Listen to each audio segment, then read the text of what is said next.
হে দাস এনে এটা নিউজ নাই যোনটো নিউজ বনাবলৈ গৈ মই খেদা খাই অহা নাই আৰু তই মোৰ চেনেলত ফলোৱাৰ থকা কথা ক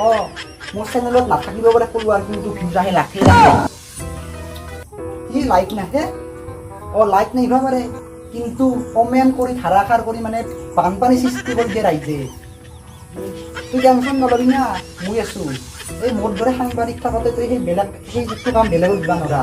মই আছোঁ মই যাই আছোঁ তুই টেনশ্যন নলবি অ'কে ফোন ৰাখ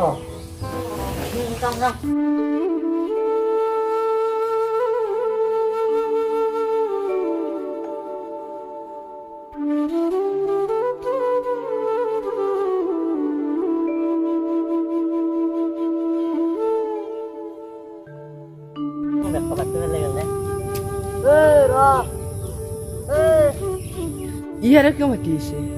মোবাইলত পাই থাকোঁ ক'ৰবাত দ্বাৰা হ'ব পাৰে পলহে ভাল হ'ব ইনকো ধৰলাকে ভয় খাই মোৰে হ'ল দে আজি ভালেই হ'ল মোবাইলটো ধৰণৰ হৈছে আৰু হৈছে নহ'লে দাদা মোৰ এটা কভাৰ ফ্লিপকাৰ্টৰ অৰ্ডাৰ দিছিলোঁ ক'ত ফেলৰ চা এতিয়া মই কি কৰিব লাগে তই ফেলৰ চা তুই ভয় পাদ্ৰা সিদিনা সিনকে তুই কৈ কিনে সেই চাইকেলখন ঘূৰাই আহিছা আব্ৰা হৈ জন্ম লৈছা চালা 100 টকা লাগে ইনকাম কৰিহে জানে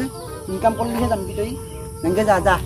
তই মোবাইলে চলাবা নেংগে যা মোবাইলটোৱে বাকচত সোমাই থবি যা এই নাকত তেল দিবি আৰু বাকাত দি ৰাখি যা ৰচনা মোৰ নিজৰ মানুহ বস্তুবিলাকে টেষ্ট কৰিছে তোৰ লৈ মানে মোৰ নিউজ এটা বনাব যাব লাগে যা পইচা লাগে এই খাওঁখিনিয়ে বন্ধ কৰি এই মোবাইলতে এই মাথা ভাঙি দিম যা লৈ আহ কথা বাৰ্তা নুশুনেই মোবাইলৰ বেক কভাৰ উঠাই আহিছে আৰু ইয়াক পইচা লাগে এতিয়া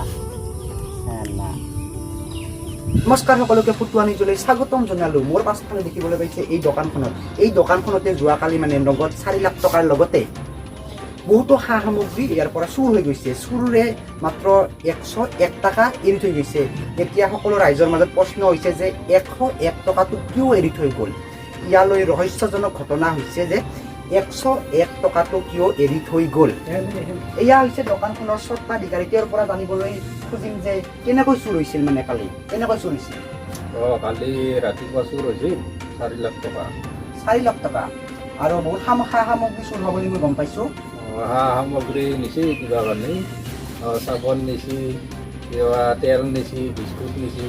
এনেকৈ নিছে হয় বহু সা সামগ্ৰী লৈ গৈছে এই দোকানখনৰ পৰা মই জানি পোৱা মতে মানে এই দোকানখনৰ সকলো সা সামগ্ৰীৰ লগতে পইচাখিনি সকলো লৈ গৈছে কিন্তু 101 টকা এইটো এৰি থৈ গৈছে মানে এই 101 টকা যি এৰি থৈ গ'ল মানে কি কাৰণে এৰি থৈ গ'ল আপুনি কি মতামত আগবঢ়াব মহান ব্যক্তিয়ে আছিল সেইকাৰণে টকা এৰি গ'ল মানে আপোনাক চলিবৰ মানে দোকানখন আৰু মানে দিবলৈ মানে 101 টকাৰ পৰা বিক্ৰী কৰি মানে 101 টকাত এৰি থৈ গৈছে তেওঁলোকে চোৰে হয় 101 টকাটো এৰি থৈ গৈছে এই দোকানখন মানে আৰু আৰম্ভ কৰিবলৈ তেওঁলোকে আৰু চুৰ কৰিব আহিব মানে সেইকাৰণে আপোনাৰ দোকানখনৰ যি এই সা সামগ্ৰীৰ লগতে টকা সেই চুৰ হৈ গ'ল আপোনাৰ কেনে লাগিছে তোৰ নিজৰ চুৰ হ'লেহে গম পাবি তই ভিডিঅ' কৰিব নালাগে যা কি মানুহে চালা নিউজ কৰিব মাতি নালাগে খেদি হাগাৰ দিছি নকৰাই হালিব যাম দে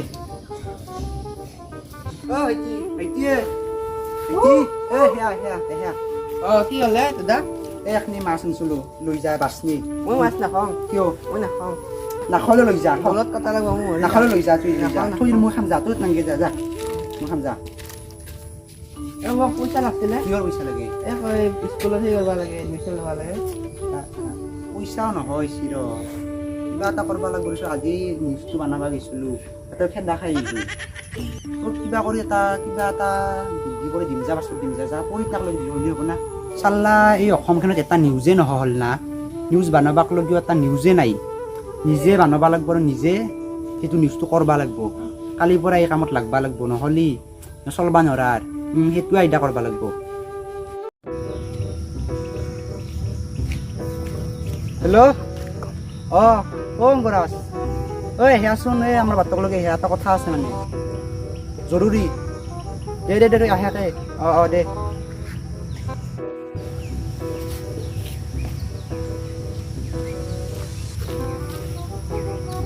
ভাবাইছা সেইকাৰণে এটা কথা আছে কি? মানে কি এতিয়া সাপ ওলাব বুলি নিশ্চয় বাইজৰ মানুহ কবি তাহাক লৈ গৈছে মই সেইকাৰণ নিব ল'ম তাতে যদি যিমান পইচা পাওঁ তাতে 50 তোৰ আধা মোৰ মই না যদি 100 পাওঁ তোৰ 50 মোৰ 50 আজিৰ পৰা কামটো আৰম্ভ কৰি দিওঁ তুমি যাই কবি আৰু তুমি সাংবাদিক মাতি মানে মই ভিডিঅ'টো সেই কৰি নিউজটো কৰি দিম বুজি পাইছা না যাই যা যা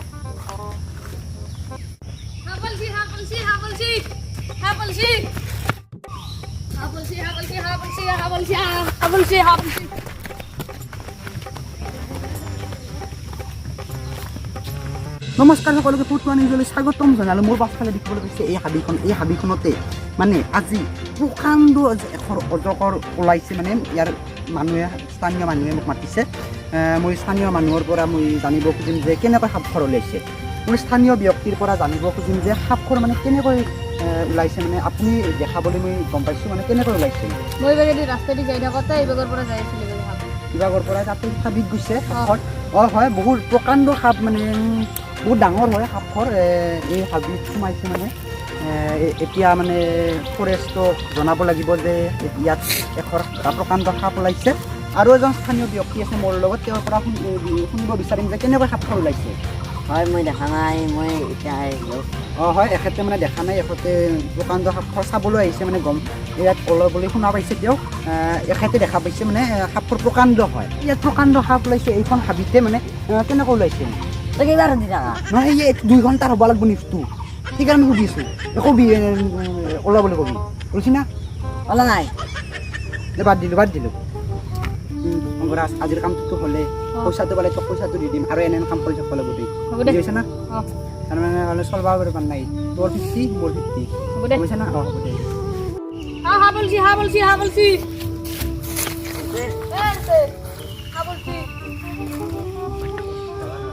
কিয়া বলছে সাংবাদিক মাতবা লাগে দে এতিয়া সাংবাদিক মাতবা লাগে সাপ তোৰ লাগে মাতো দে হেল্ল' সাংবাদিক দা আহে সাপ ওলছি সাংবাদিকক মাতলো সাংবাদিক আহি আছে সাংবাদিক আহিবা নাই অলপ দেৰি হ'ব আহোঁতে ক'তে খাবলছি ক'ত খাবলছি সিদিনা অলপ হৰাই সাপ সিদিনা অলপ তেন্তে মই বাতৰিটো আৰম্ভ কৰি দিম দে দে কেমেৰা ৰেডি কৰ নমস্কাৰ সকলোকে ফুটুৱা নিউজলৈ স্বাগতম জনালোঁ আপোনালোকক মানে কৈ আছোঁ যে ইয়াত এখন প্ৰকাণ্ড অজগৰ সাপ ওলাইছে মানে মই স্থানীয় ব্যক্তিৰ পৰা জানিব খুজিম যে কেনেকৈ সাপখৰ ওলাইছে এই ইবাগৰ পৰা সিহঁত হাবিত সোমাইছে মানে সিদিনাখন যে আহিলে মই নিউজটো বনাবলৈ সেইখৰ সাপে নে সেইখৰ সাপে হয় সেইখৰ সাপে আজি ওলাইছে বাতৰি বনাইছে হয় নেকি আপোনালোক আমাৰ ফোনত সাংবাদিক দা সিদিনাৰ পইচাটো কিয় পইচা আমাৰ খেদা খাই ল'ৰাটো পইচা লাগে কিবা মতে ঘৰ আহি পাইছোঁ মাত্ৰ পইচা লগা হৈছে যা নাংগে যা পইচা পাতি নাই আজি যা দিছোঁ দক দিবি যা মূলাটো দিবি যা নাখাওঁ গিলাখান গেষ্টিক হয় ইমান ভবা তই খাবা লাগব তোৰ দাদাই ইমান ফুটুৱা মানুহ ঠগে নিউজ বনাই থাকে হয় তোহাৰ দাদা 2 দিন খাব ওলাবলৈ নিউজ বনাইছে এনে দাদাৰ লগত থাকলি তোৰো বেয়া হ'ব তই গেলা হৈ যাবি হয়ে দাদাৰ লগত থাকিলে ময়ো বদনাম হ'ম আজি ঘৰত যাই সম্পত্তিৰ ভাগ খুজিব লাগিব ইয়াক আজি খুজবি মই যাঙে খুজিব লাগিব এই পইচা নিদিওঁ বুলি কৈছিল না এতিয়া পাব ৰহি আমি যাম আমি চাব যাম তাৰা তই বোলে এনে ফটো আনি এটা মানুহ থৈ থকা তই কাৰ কৈছিলোঁ কৈছি নহয় কৈছি যদিও মোক ফুটুৱা নিউজ বান্ধলো তোৰ কাৰণে বান্ধছোঁ গম পাইছা না তই সিদিনা এডমিশ্যন ল'ব পইচা নাই মই সেইকাৰণে মোক উপায় নাপাই বান্ধছোঁ তই বেলেগৰ কথা পাতি সেনে কৰিব আহিছা মোৰ লগত অলপ ভুয়া লাগে গম পাইছা না লাগে মোক সম্পত্তিৰ ভাগ দিব ইচ্ছা এতিয়া দেখছা তুই ইমানে ডাঙৰ হৈ গেলি সম্পত্তিৰ ভাগ খুজিব পৰা হৈ গেলি মোক অলপ বেলেগৰ কথা শুনি এই বেলেগৰ কথাই ঘৰ ধ্বংস কৰে গম পাইছা না তুই বুজি পাৱ না তোৰ কাৰণে মই এনে কৰিলোঁ আৰু তই ফুটুৱা সাংবাদিক বুলি ক'ব আহিছা তোৰ কাৰণে ইমানখিনি কৰিলোঁ ভুয়া লাগে দেচোন সৰুতে মা দেউতা মৰলাক তোক মইয়ে ডাঙৰক দীঘল কৰিলোঁ আৰু এতিয়া সম্পত্তিৰ ভাগ খুজিব পৰা হ'লি মোক যা দিম যা হ'ব যা আৰু ভাইটি এতিয়া মোৰ লগত থাক মোৰ ক'ত বাহিৰে মোৰ আপোন পায়ো নাই মোৰ আজিৰ পৰাই ফুটুৱা নিউজটো চব বাদ দিম লগা কিবা কৰি হ'লেও খামেই নিউজ চিউজ গানৰ মই বাদ দি দিম তুই মোৰ লগত থাক সম্পত্তি ভাগ চাগ নুচুজিবি আৰু গম পাইছা না দে বাৰু এইগিলাখান নকৰিবি ফটো আনি আৰু মই এইগিলাখানটো এৰি দিম তইও এৰবাৰ লগতে এই ভয় কৰা এই মাছৰ কাটা লাগে কিবা কাটা লাগে এইগিলা বাদ দিবি তইও গম পাইছা না হ'ব দে যোৱা দুই দুটা এতিয়া ফুৰিব যাম